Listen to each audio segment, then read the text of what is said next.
بہرحال انبیاء علیہ السلام چونکہ ہر طرح معصوم ہیں گناہوں سے، اس لیے ان کا اتباع فرض ہے، اور حضرات صحابہ کرام رضوان اللہ علیہم اجمعین گناہوں سے معصوم تو نہیں ہے، لیکن ان کی مغفرت کا اعلان ہو چکا ہے۔ ان کا ایمان اور عملی مقام اور بہترین انجام، تین چیزیں قرآن ذکر کرتا ہے۔ اولئک الذین امتحن اللہ قلوبہم للتقوی، لوگوں کا تو لکھنے کا امتحان ہوتا ہے، پڑھنے کا۔ صحابہ کے بارے میں فرمائے ان کے دل کا امتحان ہوا ہے، امتحان ہوا ہے باقاعدہ، پاس فیل ہوئے۔ اولئک الذین امتحن اللہ قلوبہم للتقوی، کس جگہ کا امتحان ہے؟ دل کا۔ مضمون کیا ہے؟ تقوی اور پرہیزگاری۔ کتنا باریک مضمون ہے۔ تقوی تو ایسی چیز ہے کہ صبح آدمی کچھ ہوتا ہے، شام کو کچھ ہو جاتا ہے، ہر وقت خطرہ رہتا ہے۔ اللہ فرماتے ہیں کہ صحابہ کے قلوب کا میں نے امتحان لیا۔ امتحان لینے والا کون ہے؟ ممتحن کون ہے؟ اللہ تعالیٰ۔ اور نتیجہ کیا نکلا؟ لہم مغفرۃ، ان کی بخشش ہو گئی، واجر عظیم، اور ان کے لیے اجر ہوگا بہت بڑا۔ اوہو، سب کے سب اول آئے ہیں۔ اجر عظیم کا تو یہ مطلب ہے کہ اس سے آگے کوئی درجہ ہے ہی نہیں۔ جب صحابہ کرام رضوان اللہ علیہم اجمعین کے بارے میں قرآن کہتا ہے کہ یہ امتحان میں کامیاب ہوئے ہیں، یہ اللہ سے ڈرنے والے ہیں، یہ تقوی کے معیار پر پورے اترے ہیں، اللہ نے ان کی مغفرت کر دی ہے اور ان کے لیے بہت بڑے اجر کا فیصلہ ہوا ہے۔ تو صحابہ کرام کی شان میں ان کے مقام اور ادب کے خلاف کلمہ کہنا، یہ اپنے ایمان اور انجام کو برباد کرنے کے مترادف ہے۔ محرم کا مہینہ ہمارے ملک میں صحابہ کے خلاف منایا جاتا ہے، کیونکہ یہود نے ایک سازش کی تھی کہ اگر یہ خلافت خلفائے راشدین کی قائم رہی تو دنیا سے عیسویت اور یہودیت ختم ہو جائے گی۔ اس کے لیے ایک ایسا راستہ اختیار کیا گیا، حضرت علی اور ان کی آل و اولاد سے محبت اور عقیدت کا راستہ، جو حقیقت میں ان سے اور اللہ اور رسول سے دشمنی کا راستہ تھا۔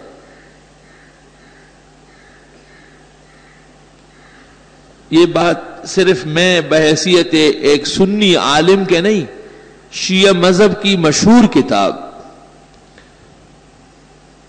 معرفت و اختیار الرجال، جس کو یہ لوگ رجال کشی کہتے ہیں، توسی کی لکھی ہوئی ہے، اور اس کی دوسری جلد اور صفحہ 164 ہے۔ اس میں یہ الفاظ ہے: عبداللہ ابن سبا کان یہودیت ویشیع فی الاسلام من یہودیتی، عبداللہ ابن سلام یہودی تھا اور یہودیت کی باتیں پھیلاتا تھا۔ وقال فی علی ان اللہ تعالی قد حل فیہ، اور وہ کہتا تھا کہ اللہ تعالی علی میں اترا ہے۔ قال سجاد، امام سجاد جو بہت بڑے امام ہیں ان کے، وہ کہتے ہیں لما تذکرتہ قامت علی شعرتی، جب میں اس کا ذکر کرتا ہوں میرے رونگٹے کھڑے ہو جاتے ہیں، کیسی غلط غلط باتیں کی۔ عبداللہ ابن سبا یہودی۔ علی المرتضیٰ کو جب پتہ چلا کہ یہ اور اس کی جماعت میرے بارے میں ایسی باتیں پھیلاتی ہے، تو حضرت علی نے ان کو آگ میں جلایا۔ تو اس ظالم نے کہا کہ میری بات پھر بھی ثابت ہو گئی، کیونکہ لا يعذب بالنار الا اللہ، آگ کی سزا تو الہ دے سکتا ہے۔ آج ہندوستان میں مسلمانوں کو جلا رہے ہیں، تو عبداللہ ابن سبا کے عقیدے میں سارے ہندو اس کے خدا ہے۔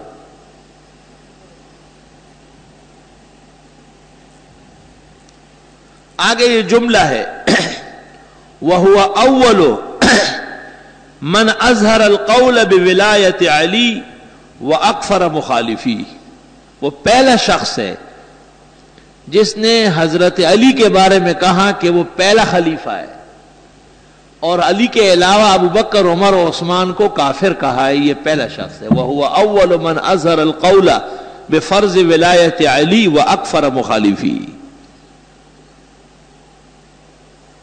آگے سن لو، وَكَانَ يَهُودِيًّا، وہ تھا پکا یہودی، اپنے آپ کو اس زمانے کا شیعہ ظاہر کیا تھا۔ فَلِذَا قِيلَ، اس لیے کہا جاتا ہے ان التشیع ماخوذ من اليہودیہ، کہ شیعہ اور یہودی مذہب ایک چیز ہے، ایک چیز ہے۔ جو کام یہود مسلمانوں کے خلاف کرتے ہیں وہی کام روافض کرتے ہیں۔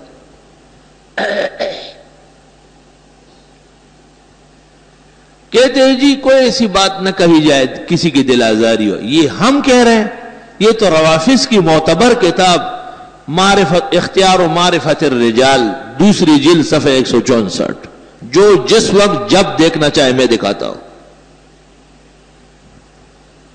رہ کیا گیا؟ جو باتیں کوئی کہہ ہی نہیں سکتا تھا وہ سب انہوں نے خود کہہ دی۔ فَاعْتَرَفُوا بِذَنبِهِمْ فَسُحْقًا لِأَصْحَابِ السَّعِيرِ۔ ہمارے ملک میں اس مہینے کے اندر کربلائی جو ہے وہ میدان میں آ جاتے ہیں، اور ان کے مرثیہ ہوتے ہیں، اور ان کی مجلس اوزائے ہوتی ہے، اور ہمارے پاگل بھی اس میں شریک ہوتے ہیں، وہی دوسروں کے شادی میں عبداللہ دیوانہ۔ اب نہیں، بہت پہلے میں اس محلے سے گزر رہا تھا، تیسری چوتھی گلی سے آگے، تو میرا ایک مقتدی میرے نظر آیا کالے کپڑوں میں، اور اس کے ساتھ دو چار عورتیں ہیں کالے کالے۔ میں رک گیا، میں نے اس سے پوچھا کہ تم وہ نہیں ہو؟ کہا ہوں، تو بالکل ہوں۔ میں نے کہا کہاں چلے گئے؟ بس 2-4 دن کی بات ہے، پھر آ رہا ہوں۔ کوئی خاص فرق نہیں پڑتا، کہا بس 2-4 دن کی بات ہے، محرم گزر جائے گا، پھر میں نے کہا میرے یہاں آ جاؤ، میں ہاتھ سے پکڑ کے نکال دوں گا۔ ایسی جگہوں میں جانا جہاں دین کے خلاف محاذ بنا ہو، اور جہاں قرآن اور سنت کے خلاف بیان ہو رہا ہو، اللہ قرآن میں فرماتے ان کے ساتھ بیٹھنا نہیں، انکم اذا مثلہم، تم بھی ان جیسے سمجھے جاؤ۔ اس لیے اس مہینے میں حضرات صحابہ کے دشمنوں کی مجلسوں سے اور ان کے بیانات سے اور ان کے مرثیوں سے ایسا بچنا ہے جیسے کوئی بیماری اور تباہی سے بچتا ہو۔ غیرت کا تقاضا یہ بھی ہے کہ اس مہینے میں کوئی کالا لباس، حتیٰ کہ کالی پگڑی اور کالی ٹوپی،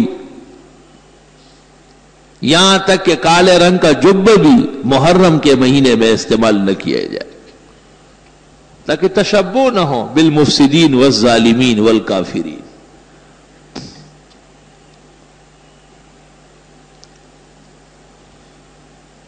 حضرت علی رضی اللہ تعالی عنہ اسلام کا ستون ہے، اور حسن و حسین مسلمانوں کے دل اور جان کے ائمہ ہیں، خیر کے قائدین ہے۔ وہ فاطمہ الزہرا جنت کی مسلمان عورتوں کی سردار ہے، ان کے آداب اور اکرام میں ہمارے ہاں کوئی کمی کسی درجے میں بھی برداشت نہیں، لیکن ان کا ان سے کیا تعلق ہے؟ جیسے عیسائی حضرت عیسیٰ مسیح کا نام لیتے ہیں لیکن ان سے دور کا بھی تعلق نہیں، مبتدین پیرانی پیر حضرت شیخ عبد القادر جیلانی کا نام لیتے ہیں لیکن ان سے دور کا بھی ان کا کوئی تعلق نہیں۔ اس طرح یہ لوگ حقیقت میں عبداللہ ابن سبا کے مشن پہ چلنے والے ہیں، جن کو اس کی بدعملی اور بد اعتقادی کی وجہ سے حضرت علی نے آگ میں جلایا ہے۔ ان کی سزا بھی حضرت علی کے عمل سے معلوم ہو گئے۔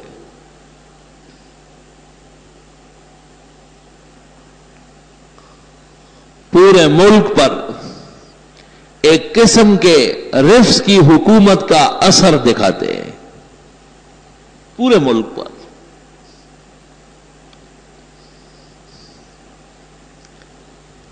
ان کے جو مقامات ہے، حکومت کی مشینریاں ان کی خدمت کرتی ہے، اہل سنت کے ٹیکس وصول کر کے ان کے ہاں کروڑوں روپے کے جنریٹر جلاتے ہیں اور سرکاری خرچے پر ان کی اوبگت کی جاتی ہے۔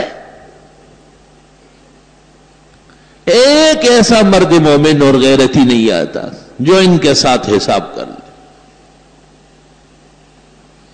ادھر ایران دیکھو، تہران میں یہود کا معبد ہے، عیسائیوں کا چرچ ہے، مجوسیوں کی آتش کدے ہیں، ہندو اور سکھوں کے مندر اور گردوارے ہیں، لیکن مسلمانوں کو مسجد بنانے کی اجازت نہیں۔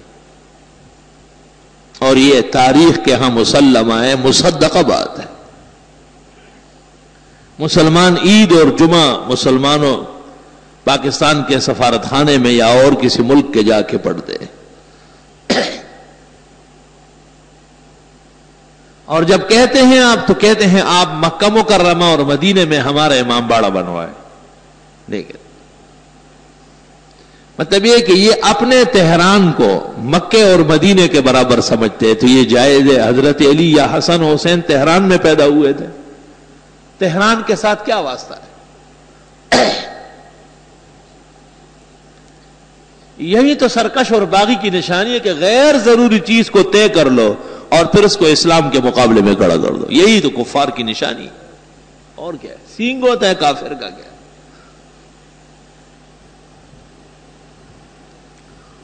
بہرحال مسلمانوں کا فرض ہے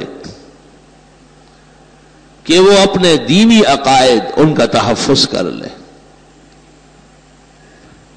اسلام میں کافر کا وجود برداشت ہے، لیکن باغی کا وجود برداشت نہیں ہے۔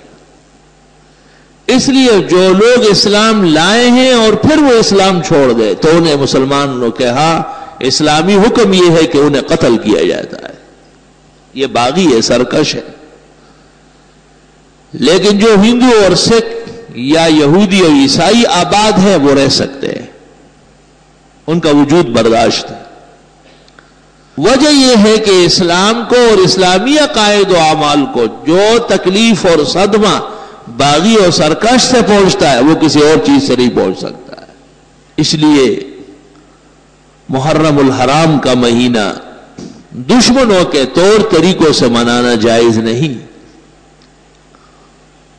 حضرت حسن اور پھر ان کے بعد ان کے بھائی حضرت حسین رضی اللہ عنہما اپنے قافلے سمیت سن 62-63 ہجری میں کربلا میں شہید ہوئے، اور ان کی شہادت اہل سنت کے ہاں مسلمہ ہے۔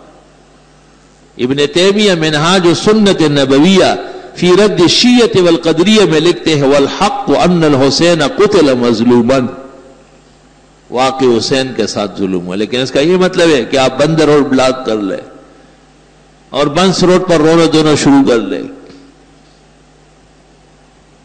قتل کس نے کیا یہ تو پتہ کرے پہلے۔ ان کی تواریخ سے ثابت ہے کہ قتل ان کے بڑوں نے کیا ہے۔ قتل تو یہود و نصارہ کرتے ہیں، آج پورے عالم کو کس نے اپنی کنیز بنایا ہے اور غلام بنایا ہے؟ یہود و نصارہ۔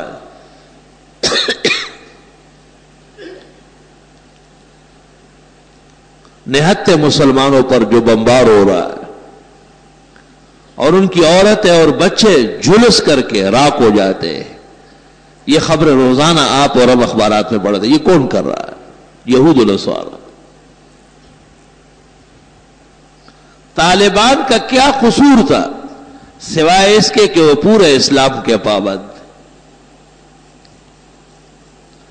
اور اس وقت تک ان کے خلاف کفر کا یہ الغار مؤثر نہیں ہو سکتا تھا جب تک کہ اپنے لوگ ساتھ نہ ہوئے تھے.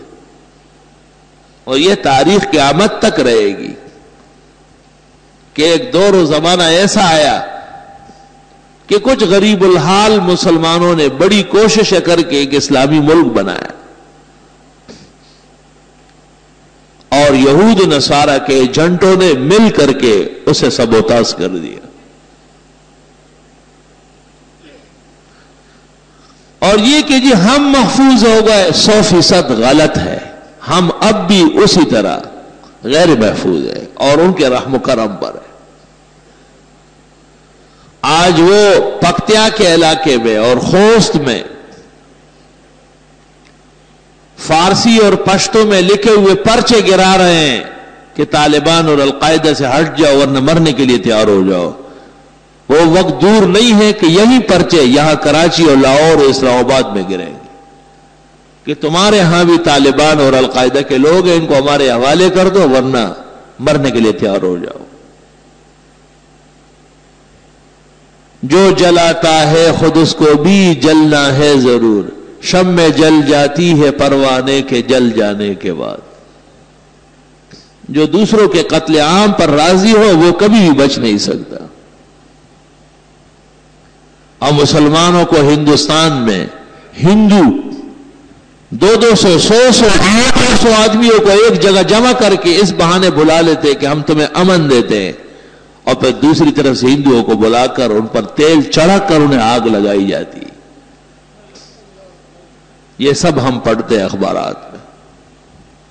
خدا جانے کہ وہ ہماری غیرت اور وہ جذبہ ایمان کہاں چلا گیا. قلب میں سوز نہیں، روح میں احساس نہیں، کچھ بھی پیغام محمد کا تمہیں پاس نہیں.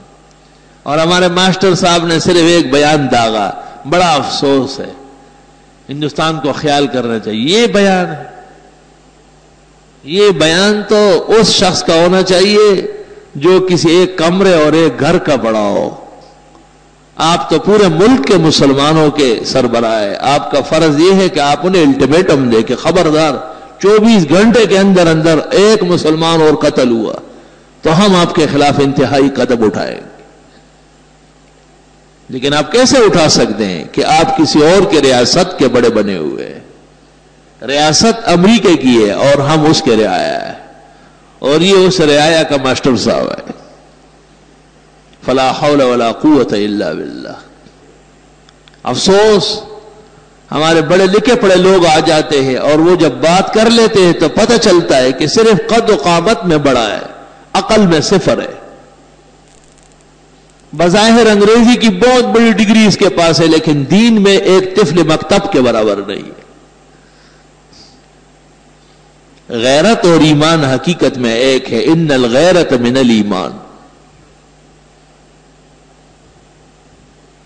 علماء کو کہا جاتا ہے کہ آپ ممبر سے جمعوں کے خطبوں میں دل آزاری نہ کریں.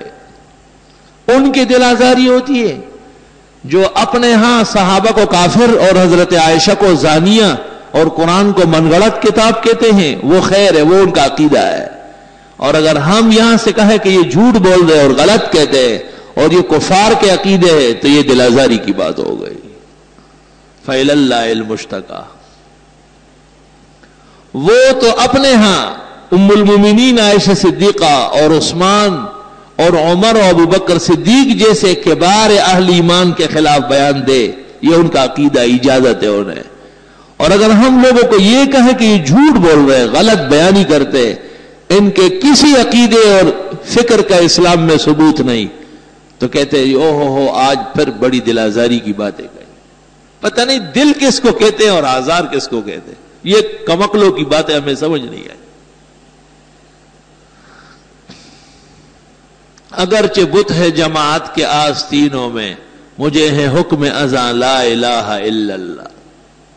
صحابہ کرام رضوان اللہ علیہم اجمعین کی عزت اور ناموس بیان کرنا یہ قرآن کا حکم ہے. یا ایھا الذین آمنوا اتقوا اللہ وکونوا مع الصادقین.